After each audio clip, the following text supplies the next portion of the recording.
With 2018 quickly coming to a conclusion, it is clear that we have all witnessed a year filled with extreme highs, lows, economic prosperity, as well as economic uncertainties. In fact, for some of us, it was the best of times, and for others, it was the worst of times. However, for most of us, it was both the best of times as well as the worst of times. Never in our history has there been such a deep chasm, a divide, between the ideologies of those who consider themselves to be conservative and those who consider their ideologies liberal. We are certainly living in untested waters in which the leader of the United States is not a politician, but rather a businessman who is either loved or hated by his constituents. One certainty is no matter which side of the fence you reside, your feelings and concerns are deep as to the future of our country and the potential for dynamic economic growth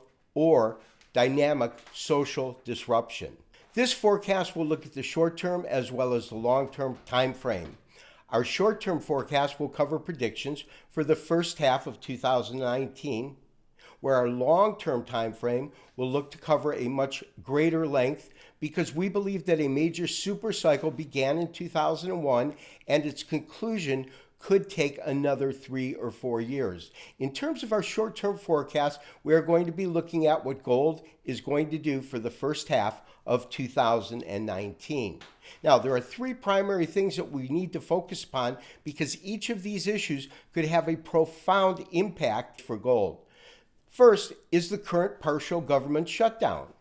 Of all of these issues, I believe will have the least effect in that it is inevitable that it should be resolved quickly. It's simply a matter of how long that will take.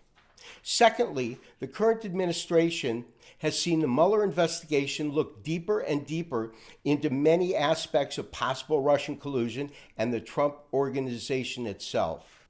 Add to that come January, the House is now going to be controlled by the Democrats.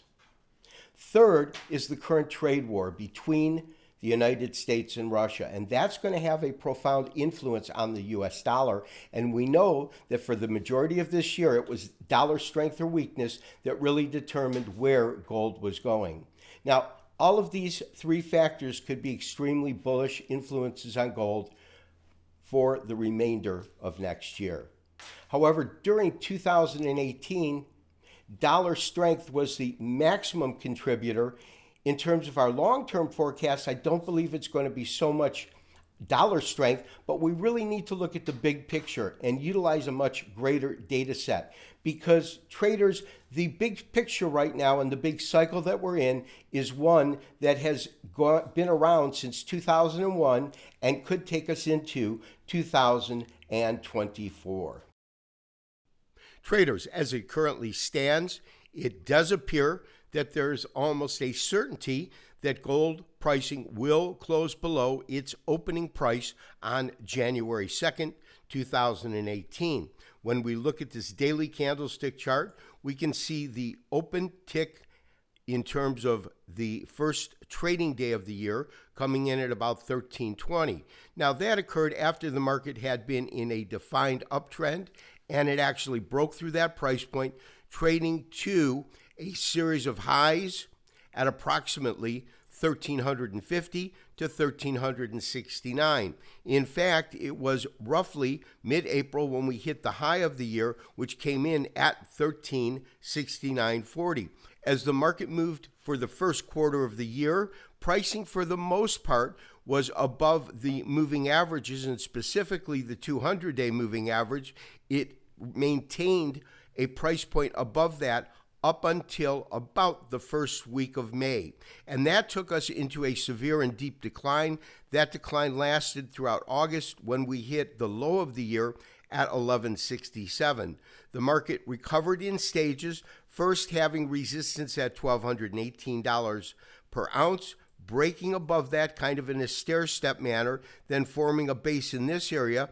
And aside from 2 points in which it broke through, really at the end of November, we went back into a dynamic rally mode, which is the mode we are currently in, breaking back above all 3 moving averages. And traders on a technical basis, What that tells me is that gold is currently not only in a bullish trend, but I believe a long-term bullish trend, and will remain so with technical confirmation of that fact as long as gold's pricing remains above its 200-day moving average. And traders, the next thing that I want to look at is the current strength of this uptrend. And I believe it is moderate to strong as seen through these Japanese average candles. Now, the key distinction between a Japanese candlestick and a Japanese average candlestick is with the average candlestick, the opening price is fixed from the midpoint of the prior candle. And what we look for in an uptrend is the absence of lower wicks, which we have all the way up, and decent body size, which we are certainly seeing. Because what happens as a market moves up and we look at this type of chart is as we come into some sort of a resistance, body size will diminish, and we will eventually, if it's going to turn to a red candle from its former color of green. Which brings me to my short-term forecast for the first quarter of 2019. First of all, I am bullish. We've broken above the 200-day moving average, and I do expect us to continue to see higher pricing in gold. The key level of support right now is just at about 1265. That is this area that I am highlighting here. And in terms of various resistance levels, there is going to be a band between 1292. I believe that to be a minor resistance level, with the next real resistance level at 1325 and a major resistance level at the high of last year of 1369. Therefore, my forecast for the first quarter to first half 2019 is going to be 1300 to 1325. And traders, as for my long-term forecast, this forecast is going to cover the next 3 to 4 years, because it is my belief that the super cycle that we entered and are currently in really began about mid-2001. The market had been trading fairly sideways, but then we had a tremendous spike end of 2001 into 2002, and we had a rally which began at roughly $270 and took us as high as this top here at 1,000. That occurred really at the beginning of 2008, roughly in that area. Now, I'm going to be utilizing Elliot wave along with Fibonacci retracements and extensions.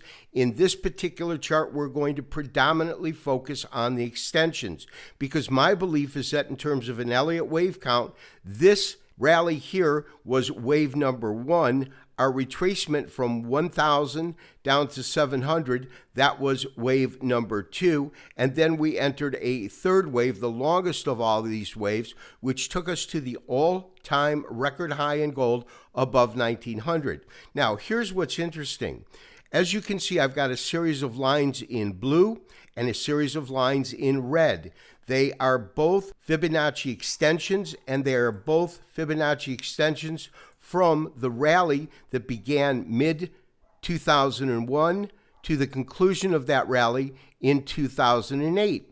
And what I am attempting to do is, when we look at basic structures of Elliott wave, the primary rule is wave 3 cannot be the shortest of any of the impulse waves, but typically on a good extended wave, it will be 1.618% of that you saw during wave 1. So by taking these two, the high and the low of this rally, and then extending it, beginning at the bottom, or beginning of 3 right here, if it was a one-to-one relationship, in other words, if this rally here and the next rally were equal, that would have only taken us to about 1,420. However, a 1.618% rally of wave 1 would have taken us to 1877, and that's not that far off, considering that this market went to approximately $1,920.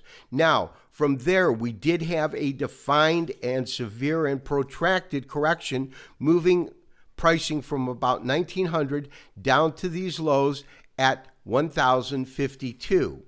That actually was a retracement of a little bit over 0.618, but nonetheless, it was above the 78% retracement. And most importantly, to not break that primary rule, it did not breach this particular price point of roughly $1,000 per ounce, which takes us to our current major wave and wave count.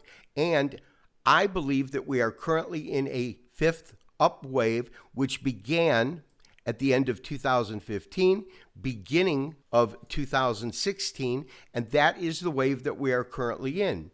Now, one of the tenets of Elliott wave itself, in terms of looking at a fifth wave, it is typically equal to wave one, and that's where these blue extensions come in.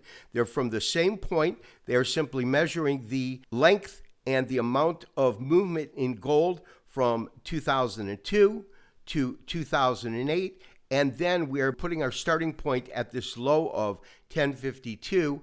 If wave one and wave five are equal, we would have gold move to just shy of $1,800 an ounce, and we would also have what is called a truncated fifth, because a fifth should actually go beyond the wave that you saw in wave three. Now, my sense is that it cannot be the longest of any of the impulse waves. Wave five cannot, wave three must be, but even if they were equal, we would still be looking at a price point moving anywhere between 1900 and 2080. That would be a 1.38 extension of one. And so my long-term target, and this target, as I said, is over the next 3 to 4 years, is we will see gold genuinely break out of the range. It will make a new all-time high. That high will be as high as $2,000 per ounce. The core belief of R.N. Elliott's wave theory is that markets move in a defined and repeatable pattern, with key elements guiding periods of price growth, followed by periods of price decline. In its most simplistic form, this theory believes that there will be a basic 5-wave impulse sequence, followed by a 3-wave corrective sequence during a complete market cycle. His theory explains that the 5-wave impulse sequence will be composed of 2 types of waves: impulse or motive waves and corrective waves. The belief is that during a bullish cycle, the market will experience price advance in which waves 1, 3, and 5 are growth or impulse waves, moving prices higher, and that will be divided by waves 2 and 4, the corrective waves, resulting in price declines. Following the completion of the impulse cycle, the market will begin a corrective cycle, which will be composed of 3 waves, typically labeled A, B, and C. The combination of the 5 impulse sequence and the 3-wave corrective sequence completes one full Elliott wave cycle. This cycle will repeat itself for as long as the trend it is reflecting remains intact. Another interesting aspect of Elliott wave and Elliott wave theory is the fractal nature of the waves themselves. That is to say that each impulse wave can be subdivided into 5 smaller impulse waves, 1, 2, 3, 4, and 5, and each corrective wave can be subdivided into 3 smaller corrective waves, A, B, and C. Although there are many variations as to how the wave sequence will emerge, there are 3 immutable rules or laws that cannot be broken for a wave count to be correct. Rule number 1 is that wave 2 cannot retrace more than 100% of wave 1. Rule 2 is that wave 3 can never be the shortest of the 3 impulse waves. And rule 3 is that wave 4 can never overlap wave 1. No tutorial about Elliott wave theory would be complete without adding Fibonacci sequence, which is the foundation of Fibonacci retracements and extensions, which are deeply utilized within an Elliott wave count. Both Fibonacci extension as well as retracements are built upon the Fibonacci number sequence, which is one of the most important formulas in mathematics. This sequence has the amazing ability to describe the basic building blocks, the mathematical formula that is at the core governing the natural laws of the universe. Fibonacci numbers are also strongly related to the golden ratio. The sequence is created by adding the first two numbers, 0 and 1, which equals 1. Each subsequent number will then be the sum of the two preceding ones, and so that the Fibonacci number sequence will look something like this: 1, 1, 2, 3, 5, 8, 13, 21, 34, 55, 89, 144, and so on. The key to this number relationship is that the differential between each of the following numbers is 0.618. As you can see by looking at this graphic from Elliott Wave International, the numbers 0.618 as well as 1.618 are integral components when modeling various Elliott wave counts.